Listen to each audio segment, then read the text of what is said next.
Olá, hoje eu tenho um convidado todo especial. Vinícius tem 15 anos e hoje nós resolvemos falar sobre um personagem, fazer uma análise do personagem. Sobre qual que você escolheu, Vinícius? Sobre o Peter Parker e o Homem-Aranha. E por que você escolheu o Peter Parker? Porque o Peter Parker e o Homem-Aranha foram criados com um personagem que é pra gente se identificar. Tanto que quando o Stanley foi apresentar o personagem, ele foi negado. Um moleque. Negado? Um moleque com poder de aranha que é um bicho que todo mundo detesta. Todo mundo negou e com razão, porque acho que todo mundo não aprovaria naquela época. É mesmo, a aranha é um negócio, é uma coisa que causa uma repulsa. E daí, o que fez com que isso daí fosse um grande sucesso? O negócio é que quando saiu, todo mundo se identificou. Porque todo mundo passa pelos mesmos problemas, ou já passou, ou vai passar. Né? Que tipo de problemas? Problema financeiro, problema dentro de casa. O fato dele não ter mãe nem pai. Órfão, né? Uhum. Só ter tio Ben e tia May. E quando ele é picado pela radioativa, daí pronto. Daí só lascou o que já tava piorado. Pô, ele tava passando por um tipo de verdade e ele tem que lidar com os poderes que ele nunca tinha visto. E é interessante porque assim dá para fazer uma apologia, a entrada na adolescência, né? Toda a modificação do corpo e essa picada da aranha neste momento da puberdade, né, Vinícius? Que a gente sabe que o adolescente já passa por uma série de coisas comuns da adolescência e ainda tem essa questão da picada da aranha. E essa picada da aranha fez com que ele desenvolvesse superpoderes. Quais são os poderes mais especiais do Homem-Aranha? Bom, tem o sentido da aranha subindo pelas paredes e atirar tempo. Por mais que na vez do Tom Maguire foi teias normais, né? Teias orgânicas, ele mesmo desenvolveu os lança-teias dele. Desenvolver os lanças-teias? Uhum. Aham. O que você, a nível assim, da história do Homem-Aranha, me conta um pouco. Bom, o que acontece com ele é que ele, quando recebe esses poderes, como coisa que ele fez com todo mundo, ele começou a usar para uso próprio. Que todo mundo se ganha esse poder não é ajudar para pessoas estranhas que não conheceram. E quando o Tio Ben acabou morrendo e ele teve a chance de parar o bandido, foi um choque na vida dele. Aí ele começou a ver que poderia utilizar isso para o bem maior, né? Sim. E daí foi a partir da morte do tio Ben. Aham. E daí continuou contando a história do... Quando ele viu que ele poderia utilizar, ele começou a ajudar a sociedade? Ou como é que foi?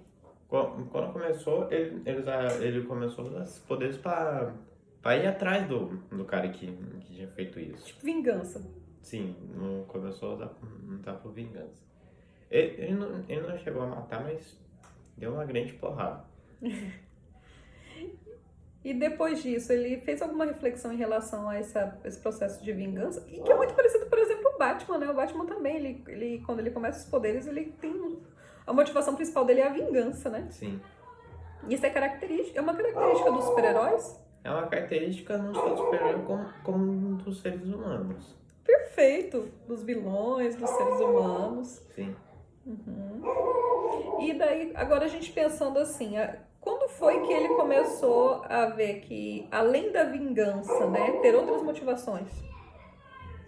Bom, além das motivações, teve também a morte do Tio Ben e a frase dele tão famosa: com grande poder vem grandes responsabilidades. Perfeito. E você gosta dessa frase, né? Eu já ouvi você falando, Vinícius.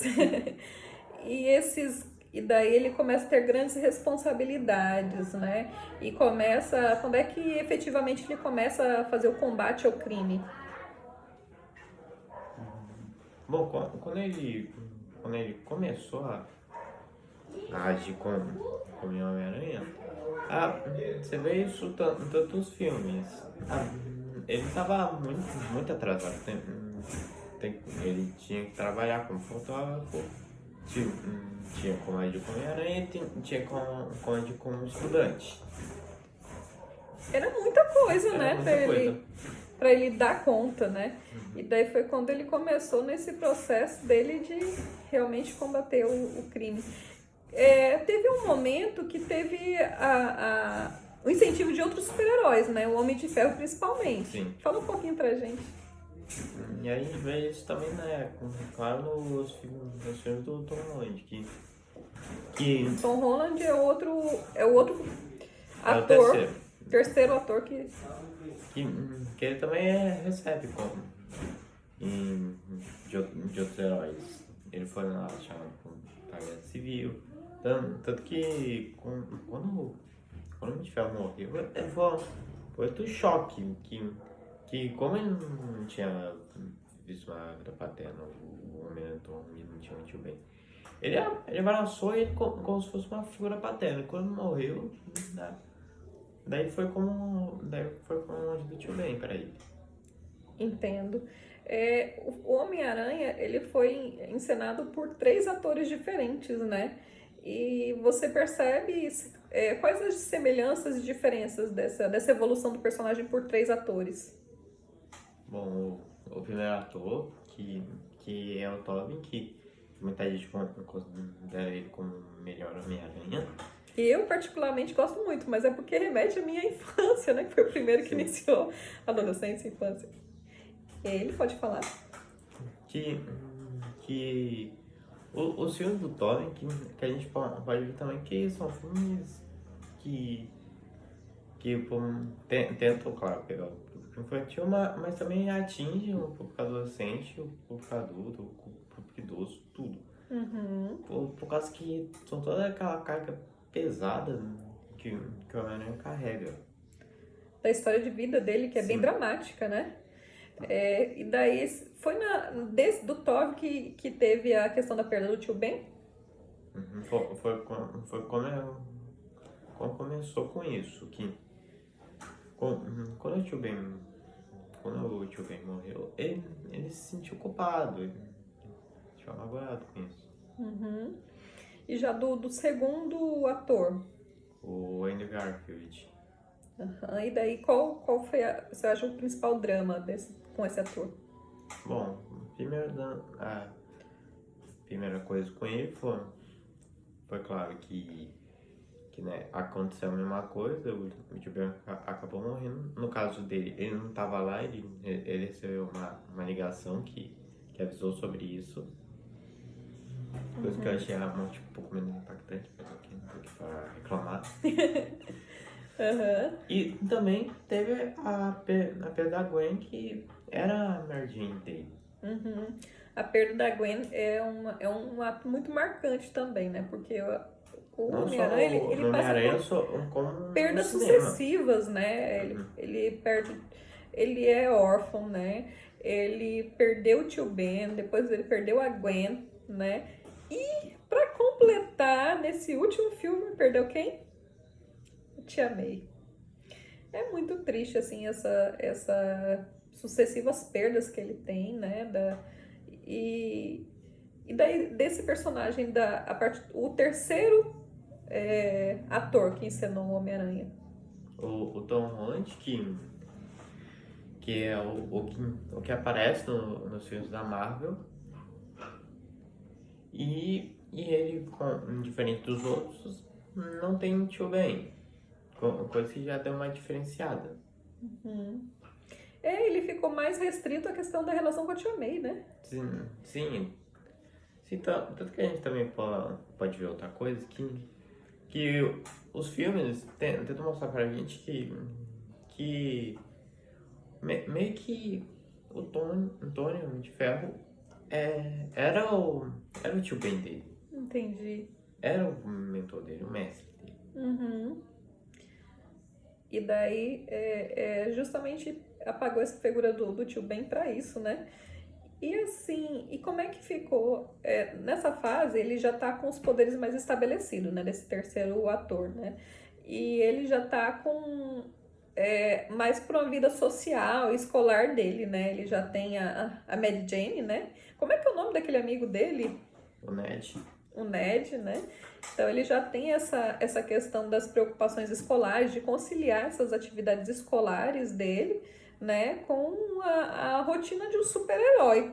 Eu acho que isso daí é um engate perfeito, né, para os adolescentes, principalmente, né, que o adolescente tem que viver essa rotina, né, das questões particulares dele com as obrigações escolares, né, e ele tenta também preservar essa identidade de super-herói dele. Como é que você vê essa preservação da imagem de super-herói que ele tenta?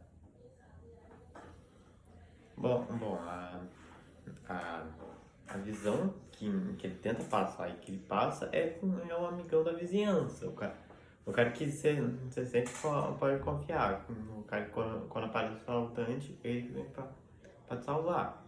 Aham. E como é que fica? Ele aparece para os outros e ele chega a revelar a identidade de super-herói dele, né? Porque na verdade a Mary Jane ela tem uma suspeitazinha. E como é que fica essa parte?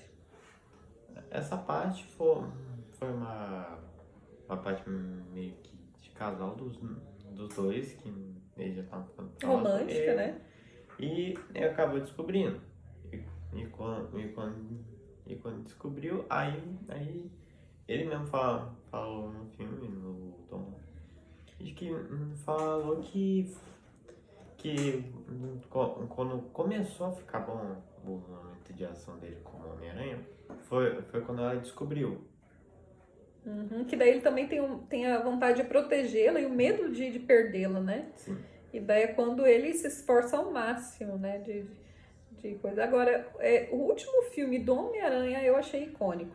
Porque ele mostrou, assim, um ponto de vista não só de matar o bandido, o vilão, mas de recuperá-lo. Como é que foi a tua visão sobre isso?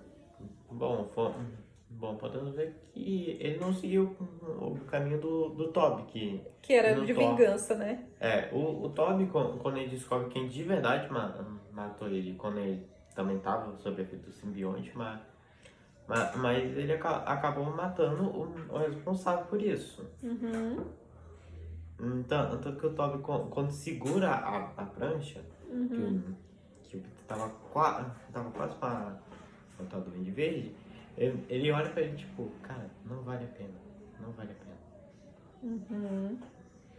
E daí, assim, é um outro desdobramento, mas assim, que gerou consequências muito graves, que essa tentativa dele de recuperar, de salvar esses vilões, de ver a humanidade naqueles vilões, porque a maioria daqueles vilões se tornaram vilões por conta de algum efeito de genético, acidente, né? Eu acho que houve no mínimo uma identificação, você não acha, Vinícius? Uhum. Porque o Homem-Aranha ele foi picado por uma aranha e tornou um super-herói. Aqueles lá, eles por conta de defeitos genéticos se tornaram monstros, né?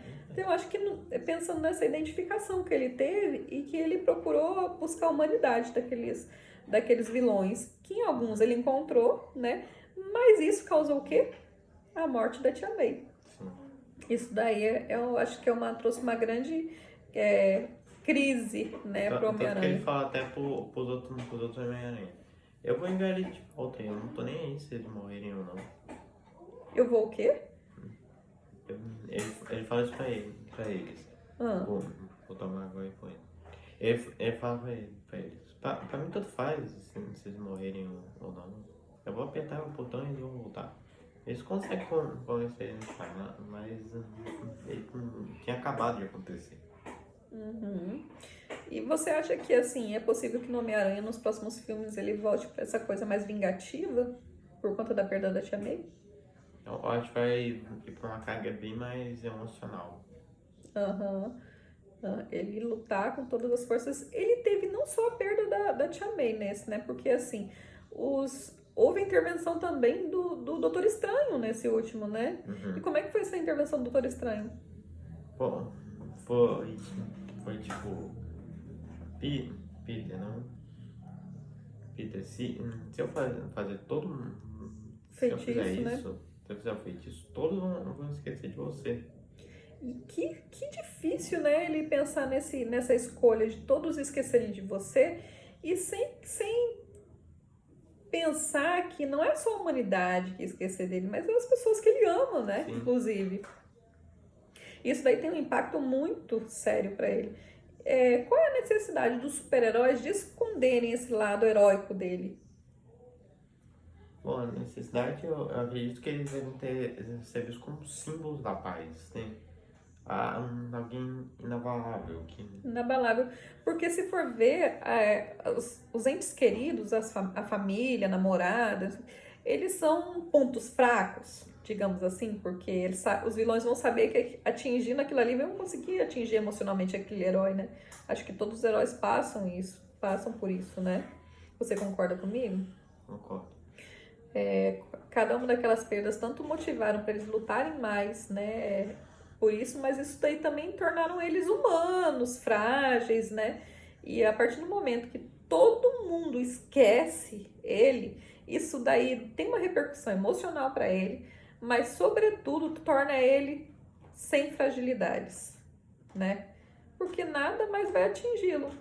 Ou seja, o super-herói não tem aquela coisa da morte, né, de morrer, não, mas tem medo de atingir as pessoas que ele ama. E a partir do momento que o Homem-Aranha se torna, assim, alguém que todos esqueceram, não tem mais figuras parentais, porque ele não tem a tia May, não tem o tio Ben, ele é órfão, ele não tem ninguém, né? E pior, agora ele ainda tá sem o Homem de Ferro, porque o Homem de Ferro também morre, né? Como é que não vai ser esse novo Homem-Aranha, essa estruturação do personagem?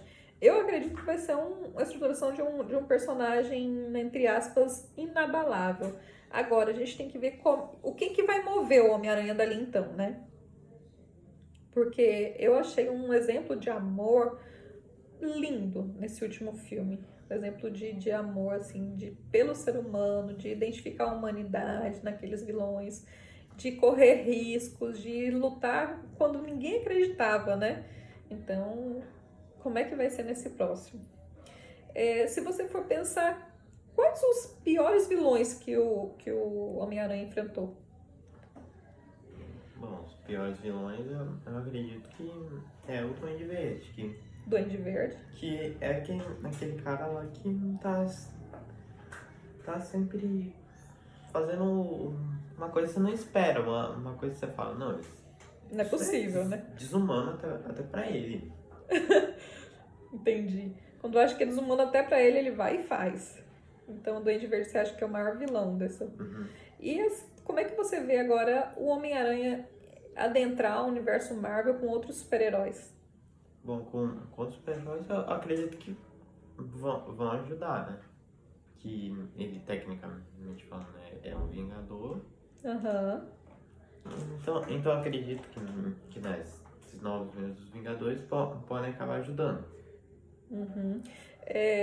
E assim, eu lembro em algumas aparições que ele tá junto com os Vingadores.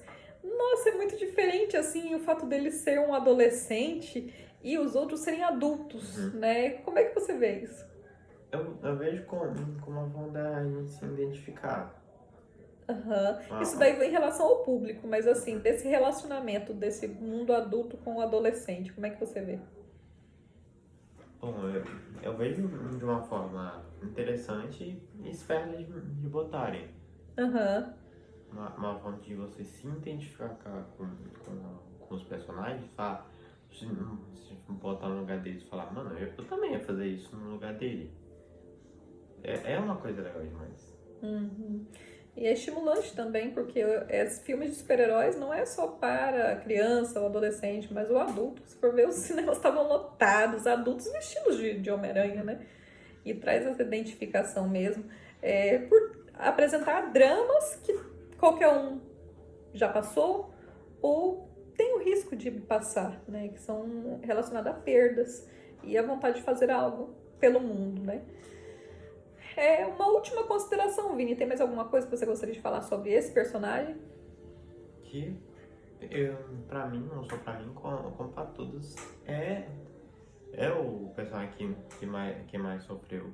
Por causa que ele quando tá fora com o Peter Parker, ele é aquele menino tímido que... Cheio de dúvidas, de crises existenciais, com poucas referências, né? Dá pra ver toda a fragilidade daquele menino e que desenvolve uma enorme potencialidade, né? Eu acho que realmente isso é o que mostra, assim, toda a magnitude desse personagem. Vinícius, muito obrigado por estar aqui comigo. Eu acredito que muita gente vai se interessar em assistir o Homem-Aranha. Você lembra o nome dos filmes, quantos filmes são, coisa assim, para dar uma orientada pro pessoal assistir? São 3. Não. 3, 2, 3. 3 do primeiro personagem, 2 do segundo e 3 do terceiro ator. Então é isso, gente, só para vocês se guiarem. Beijão, brigadão.